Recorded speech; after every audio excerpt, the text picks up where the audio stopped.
Bonjour Ibel Malik. Bonjour Soflan. Très en beauté. Et bien Catherine Moukouri, je vous adore ce vendredi. Allez, on va démarrer tout de suite sur Ibel Malik Dioum ici, alors que je vous adore aussi, hein, ne faites pas la moue, par le quotidien Le Messager. Chers téléspectateurs, bonjour. La revue de presse. Roger Mila déverse sa bile sur des journalistes. Il est en colère et le journal Le Messager titre ce matin là-dessus. D'ailleurs, c'était au cours d'une conférence de presse. Colère. Roger Mila plaque Tombiaronco, excédé par les accusations des journalistes. Eh bien, Monsieur le Goliador, l'ancien, a quitté la salle pétitement, écrit le journal. D'après Le Messager, présenté injustement comme la tête de proue d'un réseau ayant joué de son entre-gens pour faciliter le recrutement du nouveau sélectionneur belge comme nouvel entraîneur des Lions indomptables, l'ambassadeur itinérant n'a pas porté de gants pour tirer à boulet rouge sur les hommes de médias qu'il qualifie de sauvages. Dans un entretien accordé au quotidien Mutation, Roger Mila déclare avoir découvert Hugo Bross à travers la presse. Il s'est dit surpris du fait qu'Hugo Bross ne figurait pas dans la shortlist des entraîneurs préalablement arrêtés par la FECAFOOT. Le Messager nous apprend également dans sa page sport de ce matin que le mystère plane toujours autour du salaire du nouveau coach des Lions indomptables. Télécommunications, Orange Cameroun, MTN et Nextel traînés en justice. La Ligue camerounaise des consommateurs les accuse d'avoir violé la législation en matière d'identification des abonnés. MTN, Orange et Nextel ont rendez-vous au tribunal de première instance de Yaoundé le jeudi 3 mars 2016. Ceci à l'effet de répondre à l'assignation de la Ligue camerounaise des consommateurs qui dénonce les abus liés à la non-identification des abonnés. En effet, comme l'attestent les constats d'huissier, explique le président de la LCC de l'Or Magellan, Kamsu Kamgeng, la Ligue a fait le macabre constat de ce que les puces sont vendues et activées sans identification préalable des abonnés, et il poursuit qu'une telle pratique qui préjudicie tant à la sécurité nationale qu'à celle des différents consommateurs camerounais ne saurait prospérer. Livre La fiscalité au service de l'émergence, Alain Symphorien Nzana Biloa, auteur de la publication, explique. Le Messager nous propose ce matin la note de lecture de Soulé Onoyolo qui parle d'un ouvrage de 350 pages intitulé « La fiscalité levier pour l'émergence des pays africains de la zone franc, le cas du Cameroun ». Alain Symphorien Nzana Biloa suggère des réformes au niveau de la politique fiscale et du système d'imposition à l'effet de booster l'émergence des pays africains de la zone franc, le Cameroun particulièrement. L'auteur promène son lecteur d'après la lecture tant sur le diagnostic de la politique fiscale et du système d'imposition camerounais avant le début de la mise en œuvre du document de stratégie pour la croissance et l'emploi. Et puis cet article que vous retrouverez dans les colonnes du journal Messager Cameroun, 2,4% de taux de césarienne réalisés selon le docteur Emmanuel Essaka. Eh bien, 1500 hôpitaux sur près de 2150 ne peuvent pas la pratiquer. On en vient maintenant à s'intéresser au journal La Nouvelle Expression de Sora Djunke qui titre sur les Lions indomptables et cette nouvelle actualité qui fait d'ailleurs des vagues dans les journaux. Lions indomptables, Hugo Bross signe son contrat, révélation sur le choix de l'entraîneur, et le contenu qui continue d'ailleurs d'alimenter la polémique dans l'opinion publique camerounaise. D'après La Nouvelle Expression, Tombiaronco a révélé qu'après la shortlist, il y avait une étape importante, rentrer en contact avec les candidats de la shortlist. Ici, on regarde tous les aspects salariaux, y compris l'hygiène de vie des candidats. Il en ressort que ces candidats n'ont pas rencontré notre assentiment, a-t-il dit. Nous avons été obligés de faire une extension sur l'ensemble des 286 candidats, explique le président de la Fédération camerounaise de football. Et dans ce dossier consacré au sport, dans La Nouvelle Expression, on parle aussi de la déclaration d'Hugo Bross qui a dit ne pas avoir peur. J'ai toujours été fasciné par le football africain, précisément par celui de ce pays, le Cameroun, parce que c'est un pays qui a une grande histoire de football, un pays qui a participé à plusieurs coupes du monde et qui a gagné plusieurs coupes d'Afrique. Le nouveau sélectionneur est revenu sur l'affaire Albert Ebossé. Il a déclaré: moi j'ai vu un joueur se faire assassiner devant mes yeux. Albert Ebossé, si vous voyez ça, c'est le pire que vous pouvez avoir dans votre vie. Donc pour moi, voir un bon joueur qui est assassiné par ses propres supporters était une raison suffisante pour me faire partir de ce club. Pied de une du journal La Nouvelle Expression, Charles Atanganamanda s'exprime. Il dit que le Rassemblement démocratique du peuple camerounais n'a jamais mentionné le nom d'un mort sur une liste de présence. Le chargé de mission du comité central du RDPC dans la Mefou et Akono apporte un démenti formel et sans équivoque. Il déclare dans le journal que le soutien au président Paul Biya dans la Mefou et Akono ne saurait s'accompagner de la moindre erreur. Le signateur de l'appel républicain de la Mefou et Akono en faveur de la candidature du président Paul Biya à l'élection présidentielle à venir, Ngongo Louis Paul, est connu de tous dans le département. C'est un militant engagé qui, pour la petite histoire, vient de perdre l'élection à la tête de la sous-section RDPC de Ngoumou 1. Appel à candidature, l'Ouest entre dans la danse, écrit le journal, d'ailleurs titré en petite une. Le meeting qui va se tenir samedi prochain devra fatalement inviter justement les ponts du régime à appeler les populations de cette partie du Cameroun à voter massivement pour le président Paul Biya au cas où il se représenterait. D'après la Nouvelle Expression, ce matin, le rassemblement est prévu dans la ville de Bafoussam ce 20 février 2016. En sourdine, beaucoup se posaient la question de savoir où était passée la région de l'Ouest depuis que tous les coins et recoins du pays fusent des motions de soutien. Le week-end dernier, plusieurs membres du gouvernement et autres privilégiés du régime originaires de l'Ouest ont tenu dans leur localité des dernières réunions afin de convaincre les chefs traditionnels ainsi que les petits militants à opposer leur estampille sur la motion de soutien. Santé publique pour une couverture maladie universelle au Cameroun. Les participants et autres intervenants internationaux et locaux justement sont en discussion depuis hier à Douala. Ces derniers débattent sur la recherche des voies et moyens permettant de doter le Cameroun d'une couverture médicale pour tous. C'est l'amphi 600 de l'Institut universitaire Saint-Jérôme de Douala qui abrite depuis la matinée du 17 février 2016 un colloque international sur la couverture maladie universelle au Cameroun. La cérémonie s'est ouverte par le mot de l'archevêque émérite de Douala, Christian Cardinal Toumi. Ce colloque se déroule avec 3 panels suivis d'ateliers. Les travaux qui ont commencé jeudi sur la politique nationale de santé se poursuivent ce vendredi 19 février sur le financement de la santé au Cameroun. Ils vont s'achever dans l'après-midi de samedi 20 février sur des réflexions relatives à la création d'une caisse nationale d'assurance maladie et sur la mise en œuvre de la couverture maladie universelle. Microfinance, fermeture, le journal nous informe ce matin, ou alors nous rappelle ce matin qu'il y a 5 ans, Cofines fermait ses portes. Eh bien, le temps s'est écoulé, mais la plaie, quant à elle, est restée auprès des épargnants béante. La fermeture de cette microfinance a jadis fait les choux gras de la presse. On se souvient du vaste mouvement d'humeur des clients à Akwa dans la capitale économique quelques jours après la note inscrite à l'entrée principale de l'agence Cofines, laquelle informait qu'en raison d'une procédure pendante par devant le tribunal de grande instance du Vouri-Douala, les activités de Cofines, société anonyme, sont suspendues jusqu'à nouvel avis. Une seule question est restée sans réponse: où est passé l'argent des déposants de l'ex-compagnie financière de l'estuaire? Aux dernières nouvelles, la mutuelle interafricaine des consommateurs des biens et services, Miakabis, avait laissé entendre que cet argent se trouve dans 10 banques du Cameroun. Transport aérien, la Camerco à l'agonie. Le journal nous informe ce matin que Camerco est en train de pousser les affres de la mort. Et d'ailleurs, le gouvernement camerounais devrait tout faire pour stopper, on va dire, la saignée de la 11e province. D'après Aurore Plus, ce matin, le Daily Rotation est un document confidentiel que toute compagnie aérienne est obligée de diffuser dans le réseau du secteur aéronautique national pour donner quotidiennement la position des appareils de sa flotte. Celui de la Cameroon Airlines Corporation, diffusé depuis 2 semaines, indique que 4 des 5 avions de la flotte sont soit cloués au sol, soit ne peuvent pas voler, entraînant des programmations épisodiques des vols. Ainsi, on apprend que le JA est bloqué depuis octobre 2015 à Addis Abeba. Son retour dans la flotte est hypothétique. Aéroport international de Douala, c'est hors plus 30,17 milliards de francs CFA pour une première fermeture de 21 jours. Ce sera en mars 2016.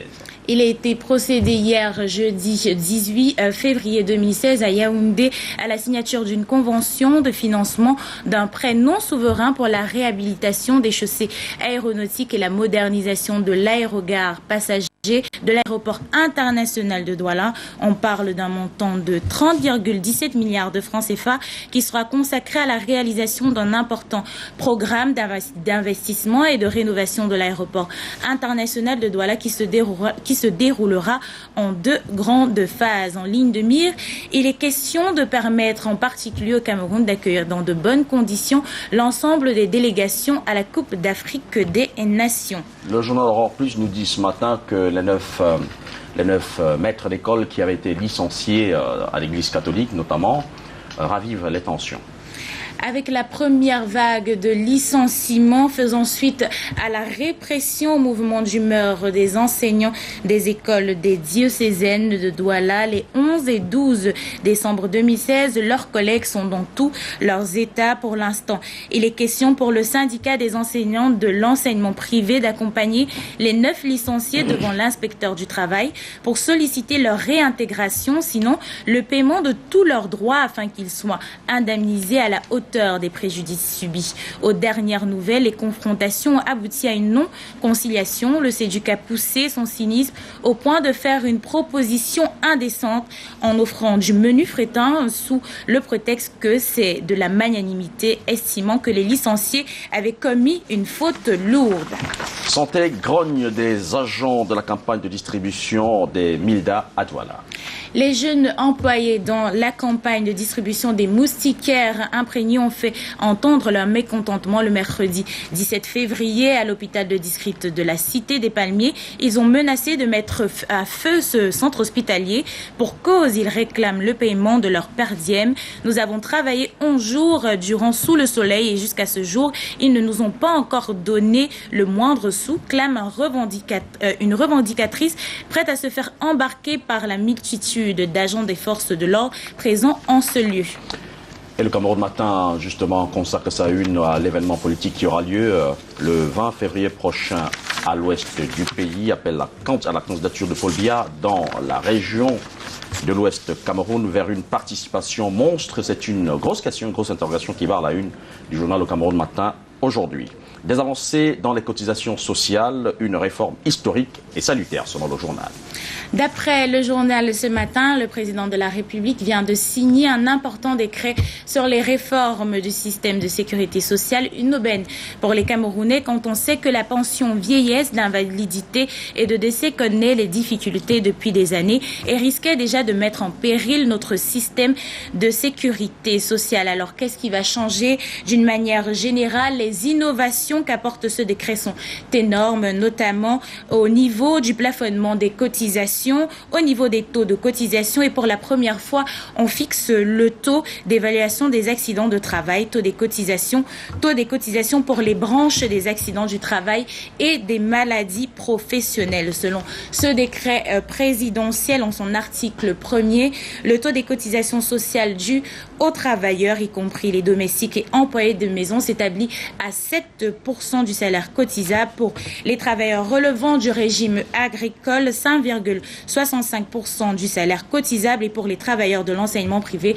3,5% du salaire. Le journal nous parle d'une guerre entre le délégué du gouvernement Antonin Tonefrit et les paisibles citoyens de la ville de Douala autour de ce qu'il appelle habitation anarchie. L'opération lancée par la communauté urbaine de Douala pour un réajustement sur le tard de l'aspect général de Douala va certainement engendrer des pleurs et des grincements de dents d'après le journal. Pourquoi avoir attendu si longtemps? Où était la CUD pendant que les populations s'installaient dans ces zones interdites? Ce sont les deux questions du journal ce matin. En effet, lors du lancement de l'opération de contrôle vendredi dernier dans la zone de PK8 et de Malangay, il a été question de démolir et le premier magistrat de la ville de Douala de justifier. Nous sommes là en train de lancer une vaste opération qui permet aux populations de la ville de Douala de vivre la vraie transition entre les effets de l'ancien plan directeur d'urbanisme qui était déjà vétuste et le nouveau PDU. Rassemblement démocratique du peuple camerounais appelle à candidature. Laurent Esso mobilise selon le journal plus de 10 000 militants à Douala. Pour lancer ce qu'il convient de considérer comme l'appel historique de Douala, la maison du parti de Douala, Bonan John, a pu contenir la foule de militants ayant répondu à la convocation qui leur a été faite le 13 février 2016. Le meeting du 13 février 2016 à la maison du parti a drainé une foule immense, nous apprend le Cameroun Matin. Elle était déterminée à faire entendre sa voix.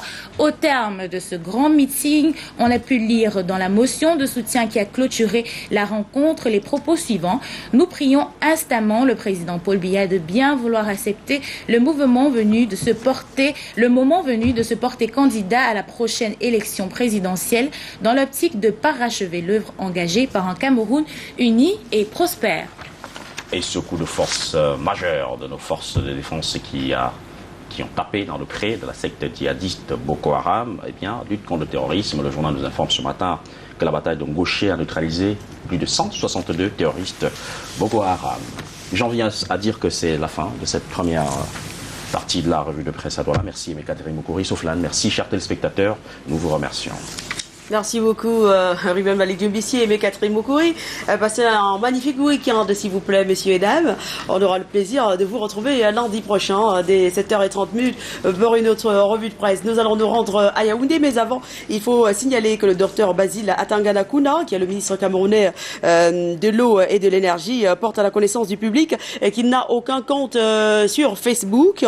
Il lui a été donné de constater que sur ce réseau social-là, eh bien, il y a un profil portant son nom avec ses photos. Eh bien, il tient à préciser qu'il ne s'agit en aucun cas de lui et que des poursuites, évidemment, sont déjà lancées.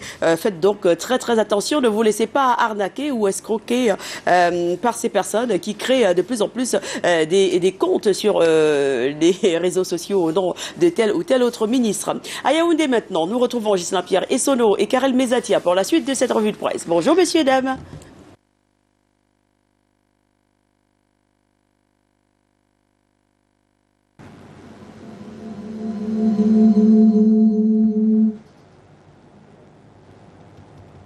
À nos téléspectateurs, c'est d'ici et d'ailleurs.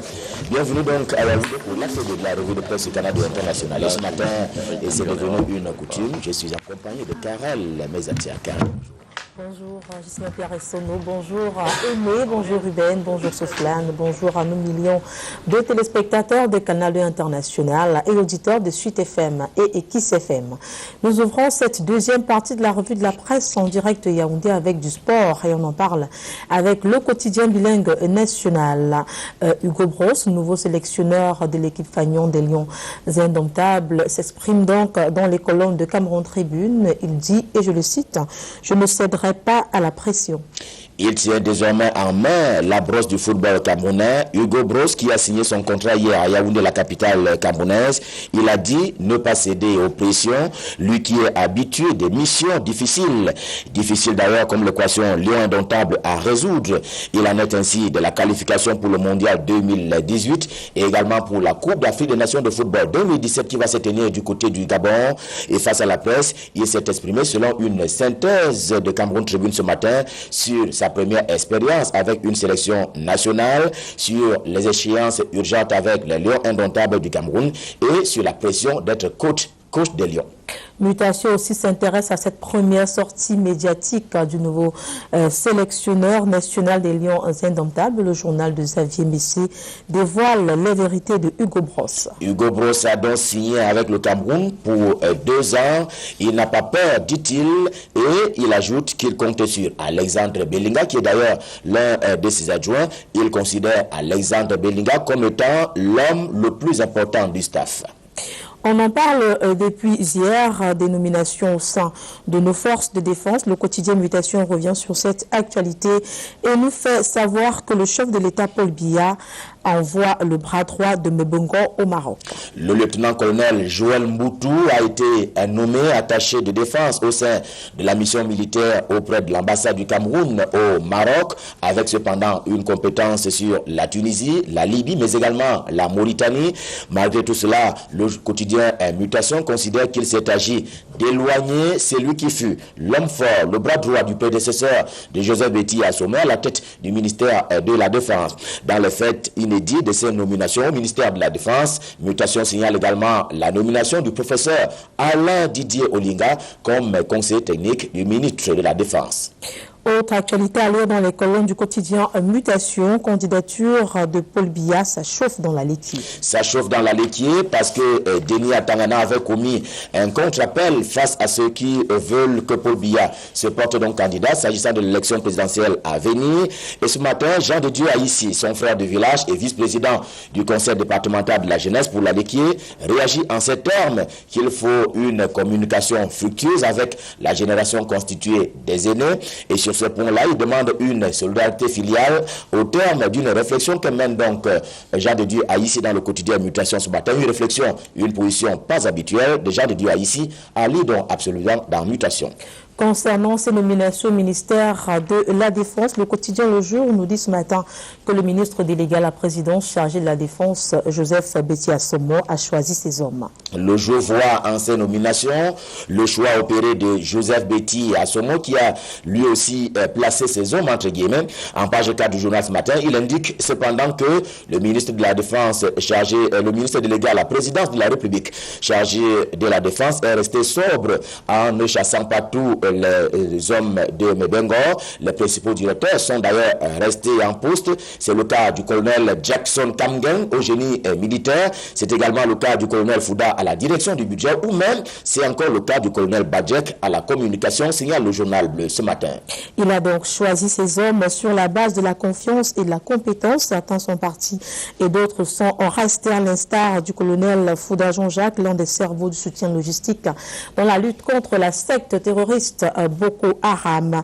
Le journal d'Aman Mana croit également savoir comment le chef de l'État Paul Biya joue avec la Constitution depuis 1983. Ça dure depuis 1983, écrit le journal, et pour Paul Biya, et justement Paul Biya a toujours joué avec la loi fondamentale, la Constitution, 83, 88, 96 et même 2008 en sont d'ailleurs des exemples qui sont pris par le quotidien Bleu ce matin. Dans son regard, Mathias Eric Owona Guinée, qui a été rencontré par le journal d'Aman Mana, fait savoir que modifier la loi fondamentale n'est pas une mauvaise chose en soi, mais il faut que cela soit dans le sens de stabiliser les institutions de la République. We are still talking about politics with the Guardian Post. Main information to read in this newspaper: forthcoming presidential election, Fundi Maurice Kamto coalition in view. The Guardian Post l'annonce en exclusivité s'agissant de ce rapprochement entre Nidjon Fundi, le chairman du SDF, et Maurice Kamto, le président national du MRC. Un rapprochement en vue de l'élection présidentielle à venir qui devrait se tenir en principe en 2018. L'article rédigé par McDonald Ayang renseigne que le SDF a reçu la proposition, mais l'a reçu favorablement. Le MRC aussi. Seule préoccupation jusqu'ici, le choix de celui qui va donc conduire cette coalition, se préoccupe le journal The Guardian Post ce matin. Le quotidien émergent s'intéresse à l'alternance au sommet de l'État. Le journal de Magnus Biaga s'interroge: cet homme est-il capable d'assurer l'intérim? Il s'agit de Marcel Niat Difendi. La question est peut-être osée, mais le quotidien Émergence se la pose ce matin. Marcel Niat Difendi, président du Sénat, et peut-il réellement assurer l'intérim en cas de vacances présidentielles? Textuellement, oui, car la Constitution, la loi fondamentale le prévoit aussi, mais les experts qui s'expriment dans le journal ce matin sur le sujet s'inquiètent du poids de l'âge du président du Sénat et surtout de la faiblesse présumée des institutions de la République. Personnellement, le président Niat Ndjifendi a fait ses preuves, déclare le professeur Koufane Mengene de l'université de Yaoundé 1.